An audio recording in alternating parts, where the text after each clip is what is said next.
America is the only place where a company will hand you a congratulations cupcake instead of a raise, fire you for eating it, then call it a team-building opportunity.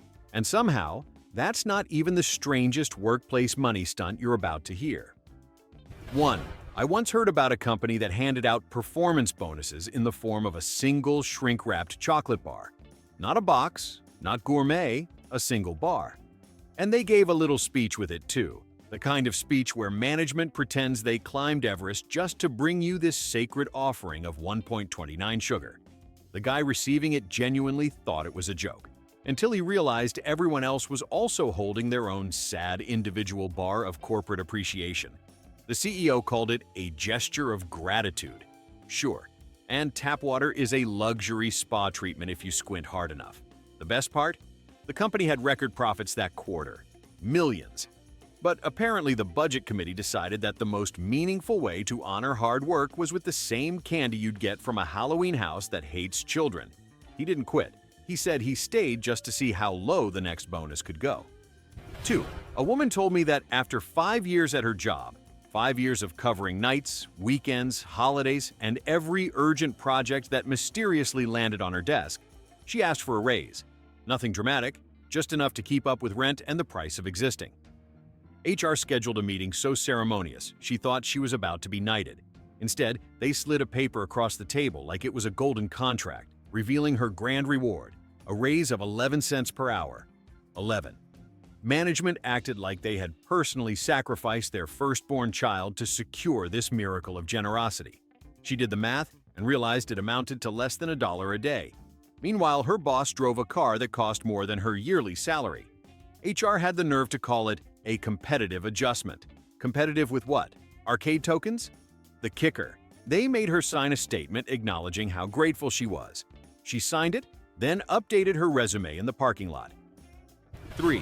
A guy explained that he got fired not for underperforming, not for showing up late, not for any real workplace issue, but because, according to his manager, he didn't look motivated enough. Not sound unmotivated, not act unmotivated, just didn't look motivated. His neutral resting face apparently threatened the fragile emotional ecosystem of management. The boss told him, "You need to radiate enthusiasm." Radiate. Like a nuclear plant. The man worked in accounting. Nobody in accounting radiates anything except quiet despair and caffeine fumes. They said his expression was not contributing to the workplace culture, which is corporate code for you don't fake happiness aggressively enough. He asked what he could do to improve. Their answer: smile more and look like you believe in our mission. The mission? Selling office supplies at a 3% markup. He was fired 2 weeks later, not for misconduct, but for failing to cosplay as someone who loves spreadsheets. America, where job performance is optional, but forced cheerfulness is mandatory. 4. There was a restaurant that hosted an annual employee appreciation banquet, which sounds fancy until you hear the details. Employees had to buy their own tickets. They paid to be appreciated. The owner rented a sad community hall that smelled like gym socks and regret, then served lukewarm pasta, the kind that tastes like a punishment. During the speech, he bragged about how the restaurant was like a family, which is a phrase corporate America uses right before asking you to do unpaid overtime. The award ceremony included categories nobody wanted, like most smiles on shift and fastest napkin folder. The big prize was a $10 gas card, which doesn't even cover driving to the event. One employee's award was literally Best Attitude, which must have stung considering she was working 2 jobs just to afford rent. The owner claimed the banquet was an investment in morale. If morale were a stock, this banquet was the equivalent of setting your portfolio on fire. 5. A man working at a mid-level tech company told me his long-awaited performance incentive was a coupon book. Not for food, not for entertainment, for workplace rewards. The coupons were things like leave 15 minutes early, 1 extra bathroom break, and skip a morning meeting. In other words, privileges that should already be human rights. Management acted like they had reinvented the concept of generosity. My favorite coupon? Redeem for a high five from your manager. Imagine dedicating your adult life to a job so deeply mediocre that one of your benefits is physical contact with a middle-aged man named Gary. The wildest part is that the company pitched this as innovative motivation strategy. Meanwhile, the engineers were burning out. The turnover rate looked like a revolving door, and the CFO got a six-figure bonus for leadership excellence. The guy kept the coupon book as a reminder that sometimes satire isn't written, it's lived. 6. A retail worker said their store tried to boost staff motivation by offering a mystery bonus. Employees were thrilled until they discovered the mystery was whether they'd get anything at all. The manager gathered everyone for the big reveal, opened a box dramatically, and inside were assorted dollar store trinkets, stress balls shaped like globes, keychains nobody asked for, stickers with the company logo. He handed them out like Oprah doing a giveaway, but instead of cars, it was rubber balls that smelled like melted tires. The store owner said these items represented tools for success. The only thing they represented was a company too, cheap to buy decent morale. Some employees didn't even get an item. The manager claimed they ran out, as if it were a limited edition luxury product instead of something from the clearance bin. And yet somehow, the company couldn't understand why productivity didn't magically skyrocket afterward. 7. I once heard about a guy who got written up for taking too much initiative. He reorganized a supply closet because it looked like a raccoon had curated it. Instead of being thanked, his manager scolded him for operating outside his authority. Apparently, the correct procedure for cleaning a closet was filling out a form, getting approval, waiting 2 weeks, and then never actually doing it because corporate forgot. He improved the workspace, made everything easier to find, and saved everyone time.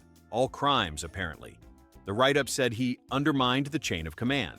If the chain of command can be undermined by alphabetizing toner cartridges, maybe the chain wasn't that strong to begin with. He quit shortly after. The closet has since returned to its natural ecosystem of chaos. 8. A woman in office administration received what her boss called a surprise raise. She was thrilled until payday, when her check arrived and she realized her raise was 1 cent an hour. 1 cent. That is not a raise. That's a rounding error pretending to be generosity. When she asked whether this was a mistake, the supervisor told her, "It adds up over time." And technically, yes, after working 100 hours, she'd earn an extra $1, or exactly enough to buy 1 apple if it wasn't organic. The company emailed the department celebrating this commitment to employee growth. Meanwhile, executives increased their own bonuses by thousands. She said the raise didn't even cover the cost of the time she spent reading the email announcement. 9. A hotel worker told me their employer used to do a spin-the-wheel bonus game at staff meetings. The wheel had prizes like $20 gift card, extra break, free lunch, and, I swear this was real, verbal praise from management. The worst slot, though, said better luck next time, which was exactly what she landed on after a grueling month of double shifts. Management acted like this was fun team engagement, but nothing about watching your boss clap while you win absolutely nothing feels engaging. The wheel wasn't even balanced, so the good prizes almost never came up. The owner spun it once to test it, and, shocker, landed on a $100 prize. When she asked why employees never got that one, he smiled and said, "Probability is a funny thing." Yes, especially when the wheel practically leans in his favor. 10. A fast food worker was once fired for creating a negative atmosphere by asking how raises worked. Not demanding one, not complaining, just asking the process. The manager said such questions demonstrated a poor team spirit and implied the employee wasn't there for the right reasons. What are the right reasons? Minimum wage and freezer burns? Apparently so. The manager bragged about fostering a family environment, which is always code for "we expect loyalty and overtime without compensation." The employee asked again later, politely, and was fired the next day. Corporate tried to claim it was performance-related, but when pressed, admitted the issue was attitude toward advancement. Translation: wanting fair pay is now considered misconduct. 11. One warehouse worker told me his company had a productivity bonus system that existed entirely as mythology, like Bigfoot, but with spreadsheets. Every quarter, management announced the opportunity to earn extra income through exceptional performance. And every quarter, somehow, mysteriously, nobody qualified. Not a single person. It became a running joke, except management didn't realize they were the punchline. One day, a guy finally asked what the actual requirements were.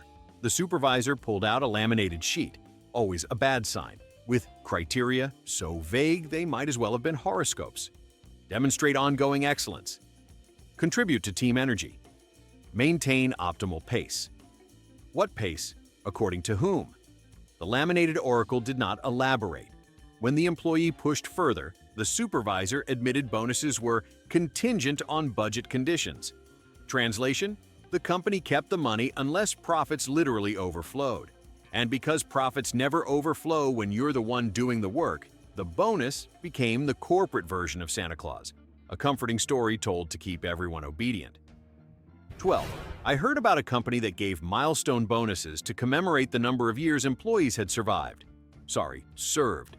One guy hit his 10-year mark and imagined something appropriate: a check, a weekend getaway, a bottle of something expensive he could never normally justify. Instead, they gave him a branded paperweight. A paperweight. As if he works on a windy mountaintop with rogue breezes threatening the stability of his extremely important documents. The kicker was that the paperweight had the company slogan engraved on it: "We value people." Nothing says "we value people" like a small chunk of polished rock worth less than the gas it took him to drive to work. He later found out the company bought them in bulk for $2 each. Management insisted it was a timeless keepsake. Timeless? Yes, in the sense that it will sit untouched for eternity. He put it on his desk, not out of pride, but as an art installation titled "Wasted Decade." 13. A hospital clerk told me their department once went through budget cuts so severe that management replaced cash bonuses with what they called gratitude tokens. These weren't actual tokens. No, that might imply currency.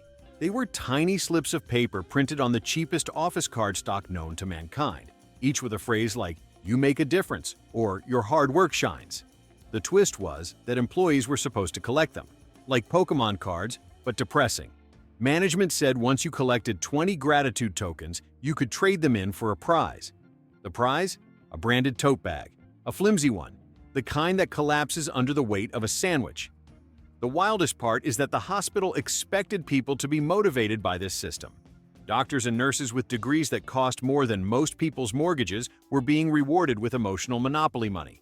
One nurse said she considered trading hers in for the tote bag, then realized she'd rather burn them for warmth. 14.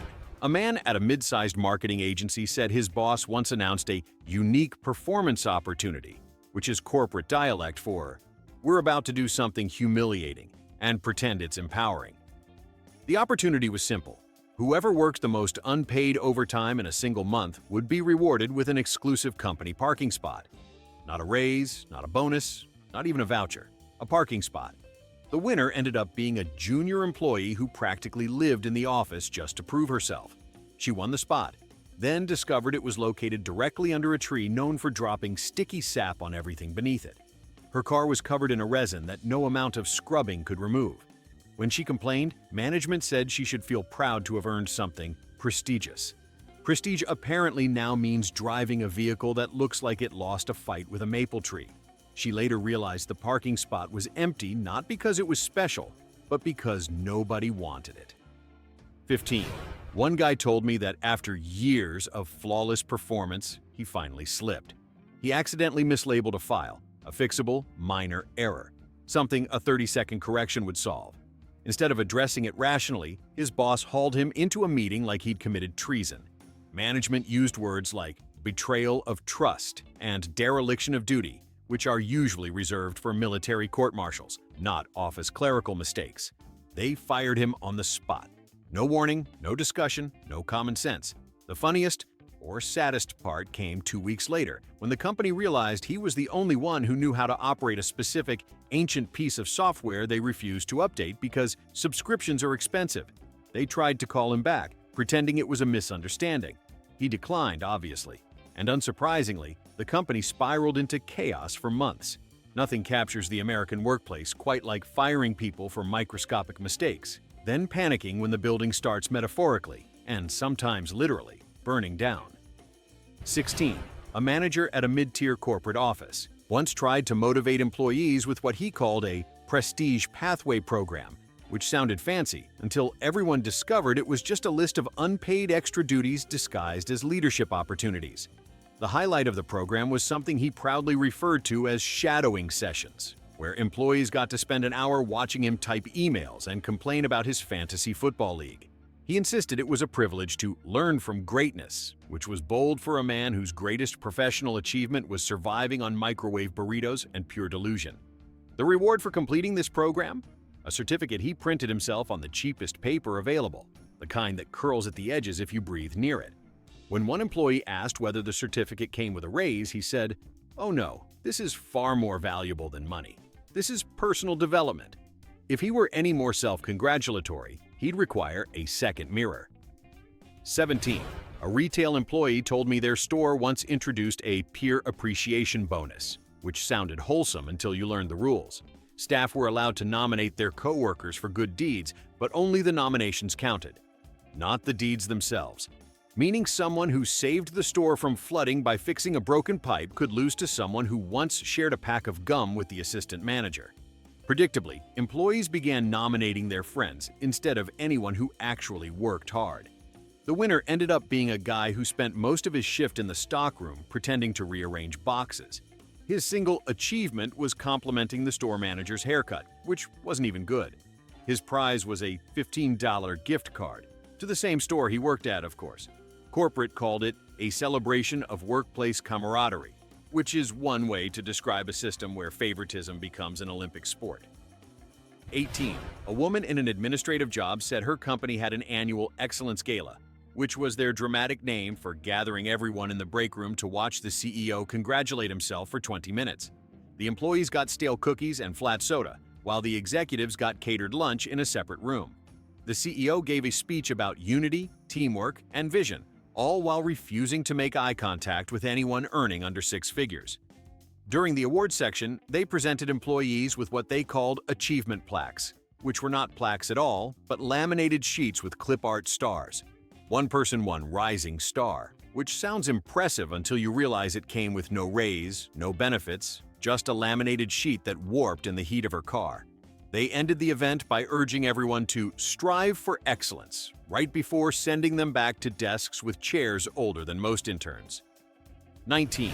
A guy in food service shared that his manager once fired someone for violating professional boundaries because the employee declined to join a mandatory staff bowling night. The event was unpaid on a Saturday and required everyone to wear matching t-shirts with the restaurant logo stretched across the chest like a badge of shame. When the employee argued they had personal plans, the manager claimed participating in team bonding experiences was essential to job performance. Which is interesting, because I didn't realize rolling a ball at wooden pins directly impacts how well someone assembles a burger. They fired him for lack of enthusiasm, which is corporate for, "We don't know how to manage, but we do know how to punish." The kicker? The manager bowled a 62. If you're going to turn bowling into a job requirement, at least clear 100. 20. An office worker told me their employer gave out something called milestone moments, which were tiny celebrations for when people reached work anniversaries. Sounds fine until you hear how tiny. For someone's 3-year anniversary, management gave them a cupcake. One cupcake, cut into 4 slices so the whole team could share the moment. Not share cupcakes, share a cupcake. As if the act of distributing one single frosted sphere among grown adults would spark joy rather than collective humiliation. Meanwhile, the anniversary employee got a card signed by everyone, but the signatures were pre-printed. No one had actually signed anything. Management insisted they chose this to save employees time, because nothing says appreciation like outsourcing human handwriting. The employee took the quarter cupcake home and called it the saddest fraction of celebration I've ever consumed. 21. A customer service worker explained that their company had a point system called Spark Points, where employees earned points for friendliness, efficiency, and not collapsing under the emotional weight of answering phones for 8 hours. Points could theoretically be exchanged for prizes, but the catalog was worse than carnival ticket booths. For 600 points, roughly 6 months of saint-like customer service, you could get a stress ball shaped like a light bulb. For 1,000 points, you could get a water bottle so flimsy it crumpled when squeezed. The only remotely valuable item in the catalog was a Bluetooth speaker, but it cost 20,000 points, a number nobody ever reached.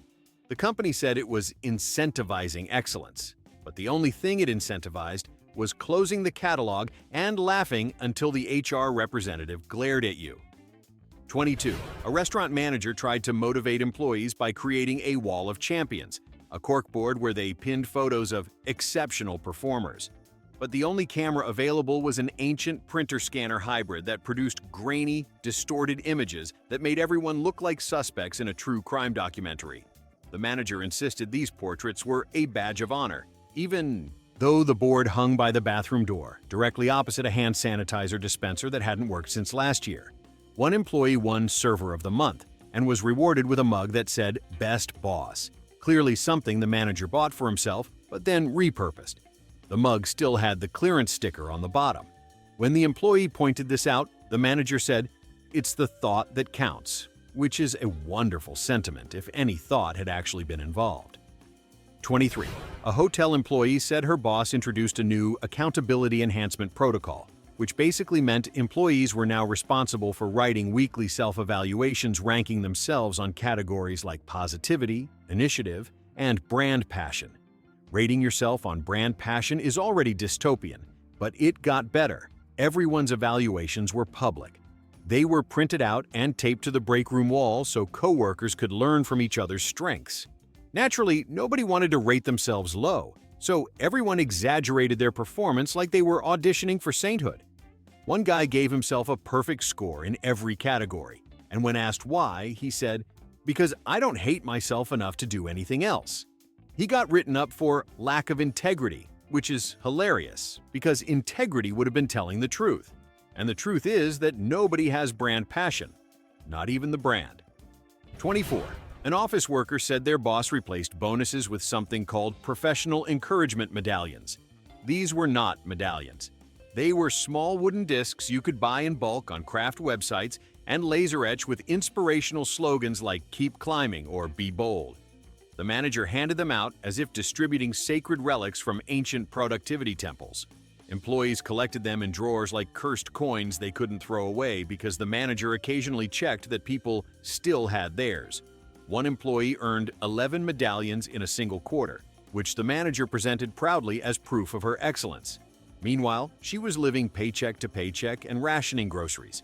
She said the medallions were perfect, not for inspiration, but for reminding her exactly which jobs to avoid in the future. 25. A guy working at a grocery store described how the company instituted a zero-waste bonus initiative, which theoretically rewarded employees for reducing store waste. In reality, it punished them whenever customers returned spoiled products, something employees had zero control over unless they developed telepathic powers. If someone brought back moldy strawberries, the employee who happened to be nearest the return desk lost points.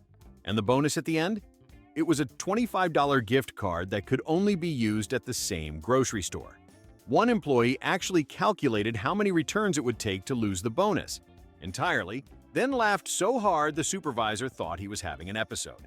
The initiative lasted 3 months before corporate quietly killed it, but not before several employees referred to it as the Hunger Games of produce. 26.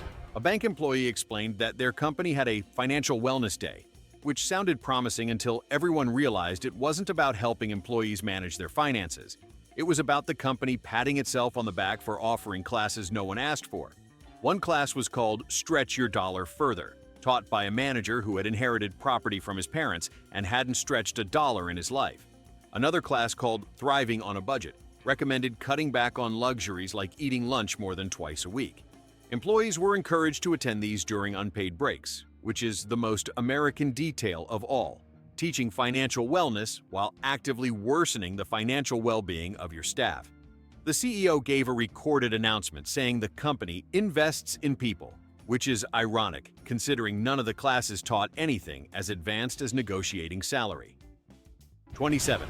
A theme park employee said their workplace offered something called Magic Maker Points, which were awarded whenever a supervisor saw an employee creating magical guest experiences. The points could eventually earn you things like a keychain, a commemorative pin, or, if you hoarded them like a medieval dragon, a backpack with the park logo on it. But there was a catch. The supervisors didn't actually keep track. They went by memory. which meant the people who smiled aggressively and complimented management got free points, while the people who actually solved real problems got nothing. One guy helped save a child who wandered away from their parents, a genuinely heroic moment, but received 0 points because the supervisor wasn't in the area. Later, someone complimented the supervisor's new haircut, and she handed out 50 points. A magical experience indeed. 28. A corporate employee once watched an entire department fight for what management called a dream package, which was supposedly the best reward the company had ever offered. Everyone assumed it was money, extra vacation days, maybe even a decent piece of tech equipment. When the big reveal happened, the dream package turned out to be a folding camping chair with the company's logo embroidered on the back. A chair that wasn't even comfortable. Management insisted it was premium quality outdoor seating, but the stitching was already coming loose when they unboxed it. The contest required dozens of hours of unpaid extra work, weekend volunteering at company events, and endless forced enthusiasm. The employee who finally won the chair said it felt less like a prize and more like a cursed artifact forged from broken promises and polyester. 29. A call. Center workers said their company had a turnover reduction strategy, a bold name for a plan that involved firing people who seemed likely to quit.